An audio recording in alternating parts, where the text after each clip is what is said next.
انسان کے اندر اللہ کا خوف، اللہ کا ڈر، تقوی ہمیشہ ہونا چاہیے.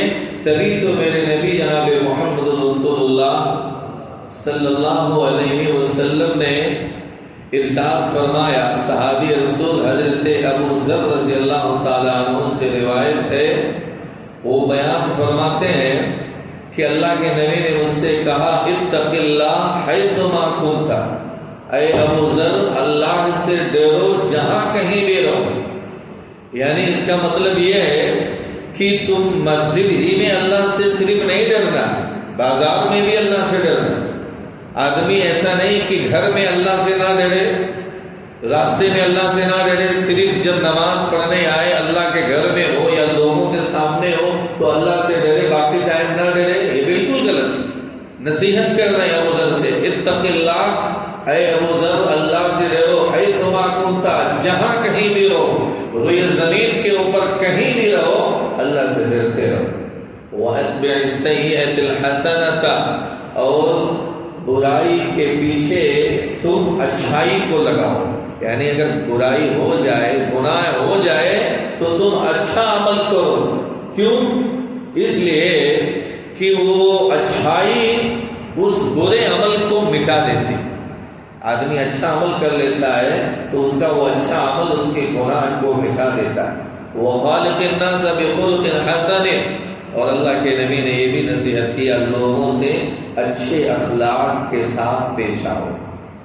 معزز سامعین کرام، اللہ سے ڈرنے کا فائدہ بہت زیادہ ہے. آپ اپنے اندر اللہ کا خوف پیدا کریں تو صحیح. اللہ نے قرآن کریم پارہ نمبر 28 سورہ نمبر 65 سورۃ الطلاق آیت نمبر 4 کے اندر بیان فرمایا وَمَن يَتَّقِ اللَّهَ يَجْعَل لَّهُ مِنْ أَمْرِهِ يُسْرًا، جو شخص اللہ سے ڈرتا ہے نا، اللہ تعالیٰ اس کے کام میں آسانی پیدا کر دیتا. جو بھی کام کرو گے اللہ کی طرف سے آسانی ملے گی.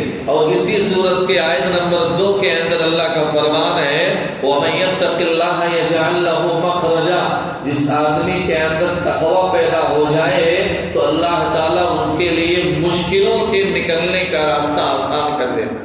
یعنی کسی مشکل میں آپ پھنسے ہوئے ہیں، اللہ تعالیٰ آپ کو اس مشکل سے نجات دے دے گا. تو آپ اپنے اندر تقوی پیدا تو کیجئے، اللہ کا ڈر لائیے تو صحیح، تب تو فائدہ ملے گا. اور وہ ڈر ہمیشہ ہونا چاہیے، صرف رمضان میں نہیں ہونا چاہیے، پورا سال ہونا چاہیے. آپ عقل و شعور والے ہیں میرے بھائی. اللہ کا ڈر ایسی چیز ہے، جامع ترمذی کی حدیث نمبر 2004 حضرت ابو ہریرہ رضی اللہ تعالیٰ عنہ بیان فرماتے ہیں کہ اللہ کے نبی جناب محمد رسول اللہ صلی اللہ علیہ وسلم سے پوچھا گیا اے اللہ کے رسول، لوگوں کو سب سے زیادہ جنت میں پہنچانے والی چیز کون سی ہے؟ یعنی سب سے زیادہ جو جنت میں انسانوں کو لے جائے. آپ نے یہ جواب دیا تقوی اللہ و حسن الخلق، اللہ کا ڈر اور اچھا اخلاق. یعنی کسی بندے کے اندر اللہ کا ڈر پیدا ہو گیا، تقوی پیدا ہو گیا، یہ سب سے زیادہ جنت میں پہنچانے والی چیز. تو میرے بھائیو ہمیشہ اللہ سے ڈرنا چاہیے. تبھی تو میرے نبی کی حدیث کہیں بھی رہو، مسجد میں، بازار میں، گھر میں، روڈ پہ، لوگوں میں، اکیلے تنہائی میں، ہمیشہ اللہ سے ڈرتے رہو تو اس کا فائدہ آپ کو ضرور ملنے والا ہے. یہ اللہ رب العالمین کا وعدہ ہے. آئیے میں آپ کو ایک واقعہ سناتا ہوں میرے بھائیو کہ ایک لڑکی کو اس کے تقوی کی وجہ سے، ایک لڑکی کو اس کے دینداری کی وجہ سے، اللہ کا ڈر پیدا ہونے کی وجہ سے اللہ نے کتنا بڑا انعام دنیا ہی میں دے دیا اسے، دنیا ہی میں بڑا انعام. ایک رات امیر المومنین حضرت عمر بن خطاب رضی اللہ تعالیٰ عنہ اپنے غلام کے ساتھ رات کے وقت گشت لگا رہے تھے.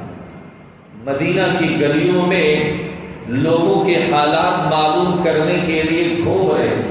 دیکھیے ایک وہ تھے امیر المومنین، وقت کے حاکم، جو لوگوں کے حالات کو معلوم کرنے کے لیے رات کے اندھیرے میں گھر گھر گھومتے تھے. آج کا امیر جو ہوتا ہے پوسٹ پا جانے کے بعد وہ نہیں گھومتا ہے، اس کے گھر پہ لوگوں کو جانا پڑتا ہے کہ نہیں میرے بھائی؟ آج ایسا ہو گیا ہے، عہدہ اور منصب ایسی چیز ہو گئی ہے کہ جب تک لوگ اس عہدے کو نہیں پاتے خدا پا گئے تو وہ گھر نہیں آئیں گے، آپ کو ان کے گھر جانا پڑے گا۔ لیکن امیر المومنین عمر بن خطاب جو وقت کے امیر ہیں، جنہوں نے بہت بڑی اچھی خاصی زمین پر حکومت کی ہے، اپنے غلام کے ساتھ، خادم کے ساتھ میں مدینہ کی گلیوں میں گشت کر رہے ہیں لوگوں کے حالات معلوم کرنے کے لیے۔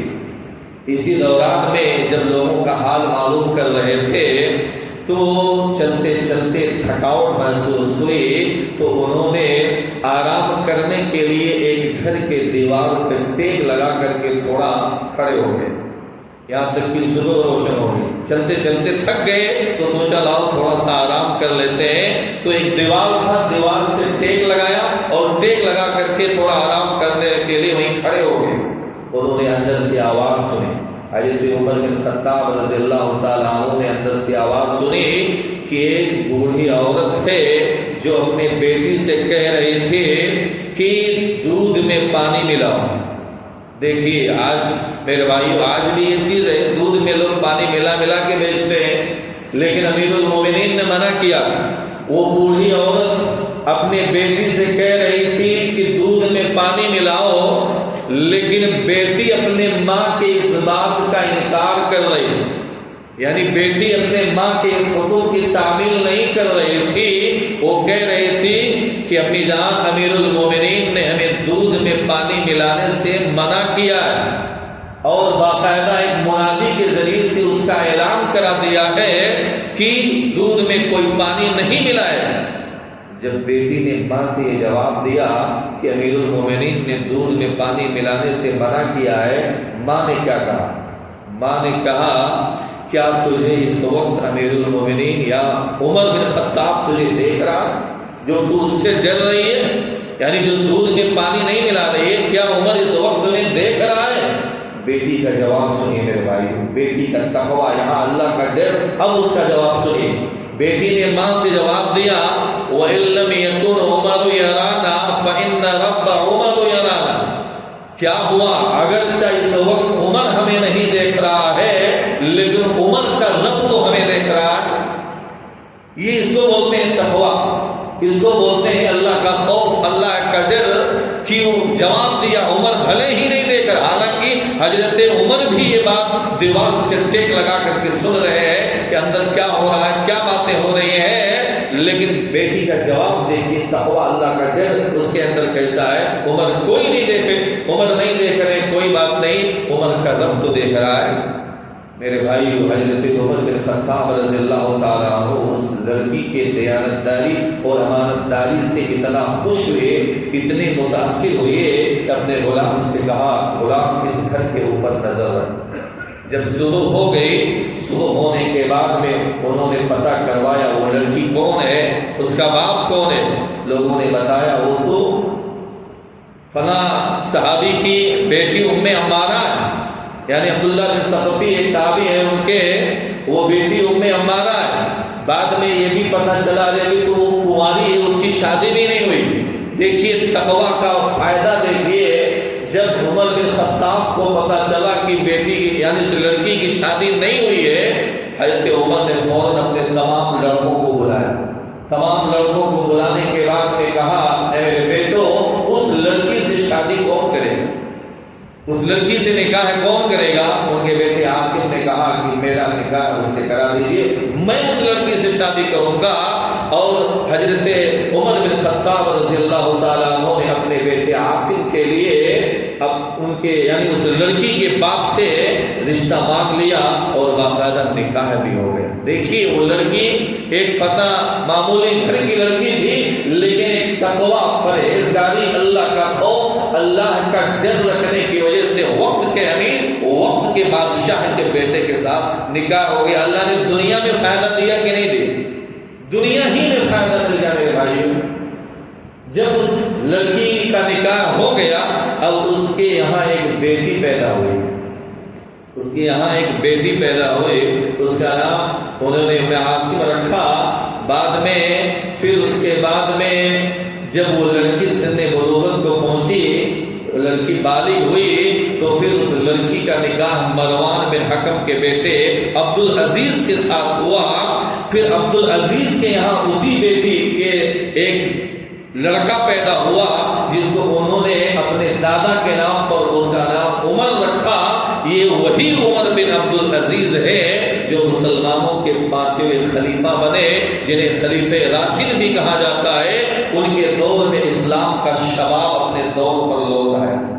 میرے بھائیو دیکھیے وہ نسل ہی اتنی اچھی تھی، اللہ والے تھے، تقوی والے تھے کہ اس کے یہاں بیٹی ہوئی، پھر بیٹی سے شادی ہوا، ان کے یہاں ایک بیٹا ہوا، ان کا نام عمر رکھا۔ عمر بن عبد العزیز کا نام سب جانتے ہیں۔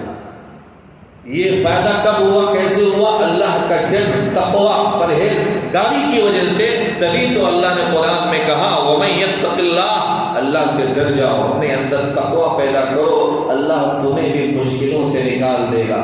تم اللہ سے ڈر جاؤ، اللہ تمہارے لیے تمہارے کام میں آسانی پیدا کرے گا۔ یہ تقوی انسان کو سب سے زیادہ جنت میں پہنچانے والی چیز ہے۔ تو خلاصہ کلام یہ ہے کہ آدمی صرف رمضان المبارک میں اللہ سے بند کرے، صرف تقوی رمضان میں نہیں ہونا چاہیے، پورے سال ہونا چاہیے۔